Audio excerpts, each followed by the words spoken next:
सोचिए, एक बिल्कुल शांत रविवार की सुबह, दक्षिण दिल्ली का एक पॉश मार्केट, ऐसी जगह जहां लगता है कि सब कुछ परफेक्ट है, एक फैमिली डे के लिए। लेकिन आपको पता है, कुछ ही घंटों में यही एक आम सी सुबह एक ऐसे बुरे सपने में बदलने वाली थी, जिसने एक परिवार की जिंदगी हमेशा हमेशा के लिए बदल दी। ये जो लाइन है ना, ये इस पूरी कहानी का माहौल एकदम सेट कर देती है। और ये हमें एक कह सकते हैं एक बेचैन करने वाली सच्चाई की याद दिलाती है कि कभी-कभी सबसे भयानक चीजें वही हो जाती हैं जहां हम सोचते हैं कि हम सबसे ज्यादा सेफ हैं। तो चलिए देखते हैं कि आखिर इस सेफ सी दिखने वाली जगह पर हुआ क्या था। तो सवाल यह है कि ये सब शुरू कैसे हुआ। चलिए टाइम में थोड़ा पीछे चलते हैं और उन पहले 40 मिनटों पर नजर डालते हैं। वो 40 मिनट जब हर एक सेकंड की कीमत थी।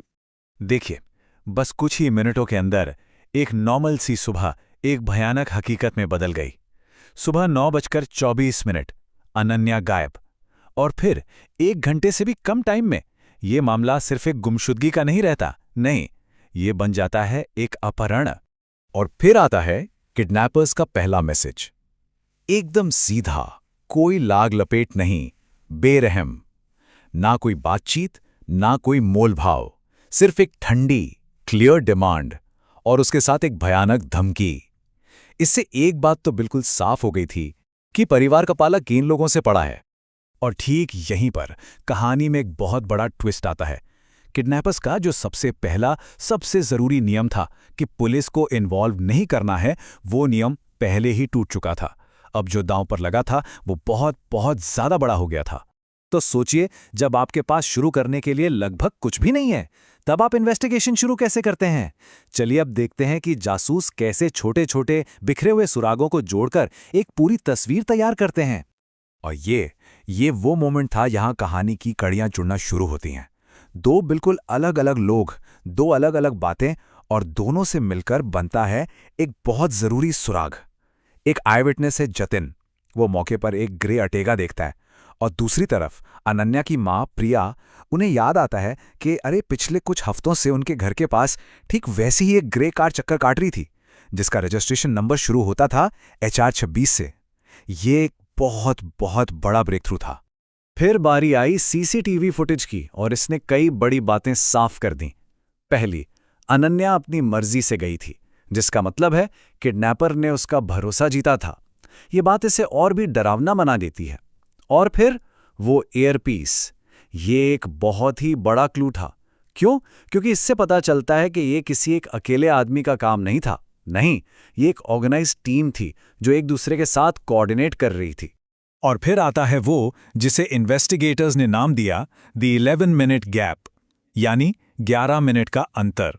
सोचिए, किडनैपिंग के ठीक 11 मिनट बाद फिरौती का मैसेज आ जाता है। ये कोई कोइंसिडेंस नहीं हो सकता, ये एक प्लान था, एक सोची समझी साजिश जिसे उन लोगों ने अंजाम दिया जो बोस परिवार के हर एक मूव पर, हर एक हरकत पर नजर रख रहे थे। तो अब जब इतने सारे सुराग हाथ में थे, इन्वेस्टिगेशन का फोकस बदल गया। अब सवाल सिर्फ ये नहीं था कि क्या हुआ, बल्कि सवाल ये था कि किसने किया। अब टाइम था उस इंसान की प्रोफाइल बनाने का जो इस पूरी साजिश के पीछे था। 25 लाख, पहली नजर में ये सिर्फ फिरौती की रकम लगती है, लेकिन नहीं, ये अपने आप में एक बहुत बड़ा सबूत था। देखिए, 25 लाख की रकम, ये इतनी सटीक थी कि ये कोई रैंडम नंबर नहीं हो सकता था। ये तभी मुमकिन था जब किडनैपर को परिवार की फाइनेंशियल कंडीशन की पूरी जानकारी हो।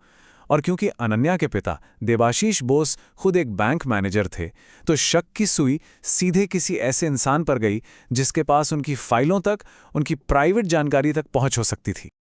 और फिर सारे डॉट्स कनेक्ट होने लगे। मकसद बदला, धमकी वो तो पहले ही दी जा चुकी थी, किडनैपिंग के लिए गाड़ी वही ग्रे अर्टिगा, और तो और किडनैपर के फोन की लोकेशन वो भी मैच हो गई।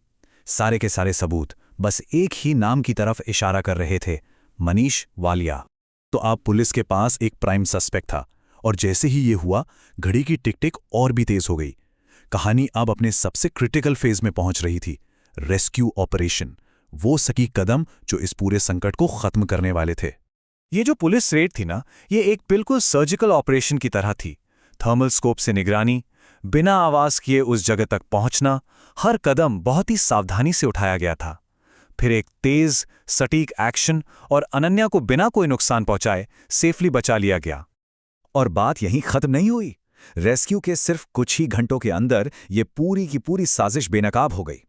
मास्टरमाइंड मनीष वालिया, उसके गुर्गे, बैंक का वो अंदर का आदमी जिसने जानकारी बेची थी, और तो और एक करप्ट पुलिस वाला भी। इस पूरे नेटवर्क को जड़ से उखाड़ फेंका गया। तो केस बंद हो गया, बच्ची अपने परिवार के पास सेफ है। कहानी को यहीं खत्म हो जाना चाहिए था, है ना? लेकिन क्या वाकई सब कुछ इतना सीधा था? यहीं पर यह कहानी एक आखिरी, बिल्कुल अनपेक्षित मोड़ लेती है। तो क्या ये सब सिर्फ बदला लेने और पैसा वसूलने का एक सीधा साधा मामला था? पहली नजर में देखें तो हाँ, बिल्कुल ऐसा ही लगता है। लेकिन जैसा कि अक्सर होता है, जो हमें दिखाई देता है वो कहानी का सिर्फ ऊपरी हिस्सा होता है। क्योंकि इन्वेस्टिगेशन में एक ऐसा धागा हाथ लगता है जो इस सिंपल सी कहानी में कहीं फिट ही नहीं बैठता। पता चलता है कि जो मास्टरमाइंड है मनीष वालिया, उसके बिजनेस कनेक्शंस गुरुग्राम की एक कंपनी से हैं। अब ये सुनने में एक छोटी सी डिटेल लग सकती है, लेकिन ये कंपनी ठीक उसी कॉर्पोरेट कॉरिडोर में है जहां एक पुरानी इन्वेस्टिगेशन के एक बहुत ही रहस्यमयी आदमी से जुड़ी कंपनियां हैं। एक ऐसा आदमी जिसे सिर्फ वी अरोड़ा के नाम से जाना जाता है। और अचानक ये जो एक सिंपल सा अपहरण लग रहा था, वो एक बहुत बड़ी, बहुत गहरी साजिश का हिस्सा लगने लगता है। और आखिर में उस चश्मदीद जतिन की ये क्लाइन, मैं सब कुछ रख रहा हूं, ये हमें एक बहुत ही बेचैन करने वाले सवाल के साथ छूट जाती है। इसका मतलब क्या है?